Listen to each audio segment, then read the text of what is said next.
पश्यति। छठा अध्याय धूम्रलोचन का वध। मैं सर्वेश्वर भैरव के अंक में निवास करने वाली परमोत्कृष्ट पद्मावती देवी का चिंतन करता हूँ। वे नागराज के आसन पर विराजमान हैं। नागों के फन में सुशोभित होने वाली मणियों की विशाल माला से उनकी देहरूपी लता चमक रही है। उनका तेज सूर्य के समान है। 3 नेत्र उनकी शोभा बढ़ा रहे हैं। वे हाथों में माला, कपाल, कुंभ, कमल लिए हुए हैं। उनके माथे पर अर्धचंद्र का मुकुट शोभायमान है।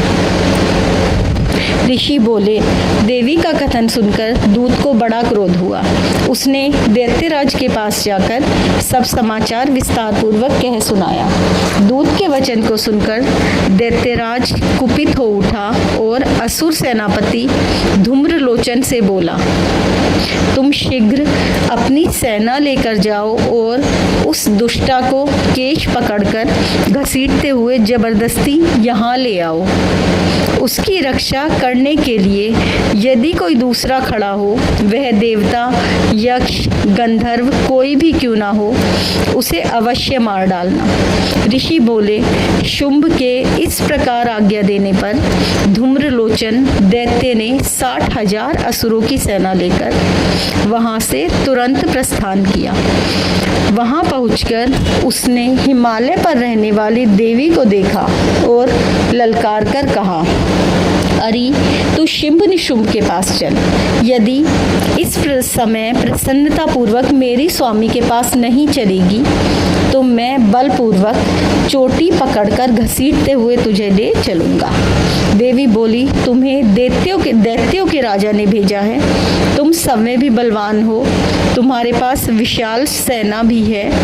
यदि ऐसी दशा में बलपूर्वक ले चलोगे, मैं तुम्हारा क्या कर सकती हूँ। ऋषि बोले, देवी के यूं कहने पर दैत्य धूम्रलोचन उसकी ओर दौड़ा। तब अंबिका ने हूँ शब्द के उच्चारण मात्र से उसको भस्म कर दिया।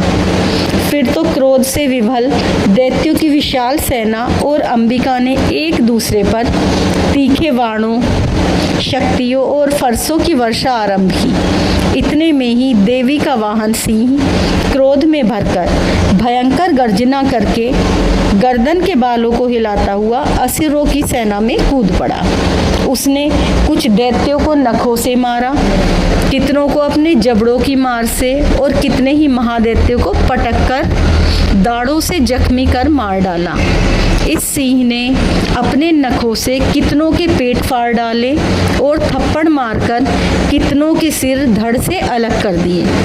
कितनों की भुजाएं और मस्तक काट डाले तथा अपनी गर्दन के बाल हिलाते हुए उसने दूसरे दैत्यों के पेट फाड़कर उसका रक्त चूस लिया। अत्यंत क्रोध में भरे हुए देवी के वाहन उस महाबली सिंह ने क्षण भर में ही असुरों की सेना का संहार कर डाला।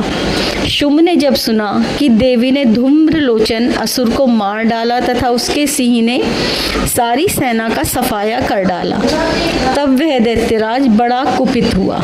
उसके होठ कांपने लगे।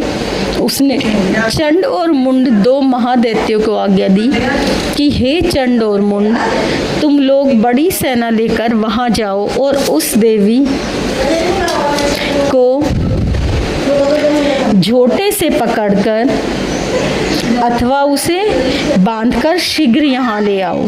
यदि इस प्रकार उसको लाने में तुम्हें संदेह हो तो युद्ध में सब प्रकार के अस्त्र शस्त्रों तथा समस्त आसुरी सेना का प्रयोग करके उसका वध कर डालना। उस दुष्टा की हत्या होने तथा सिंह के भी मारे जाने पर उस अंबिका को बांधकर साथ ले शीघ्र ही लौट आना। शुंभ निशुंभ के सेनापति धूम्रलोचन का वध नामक छठा अध्याय समाप्त। 7वां अध्याय कल प्रारंभ होगा।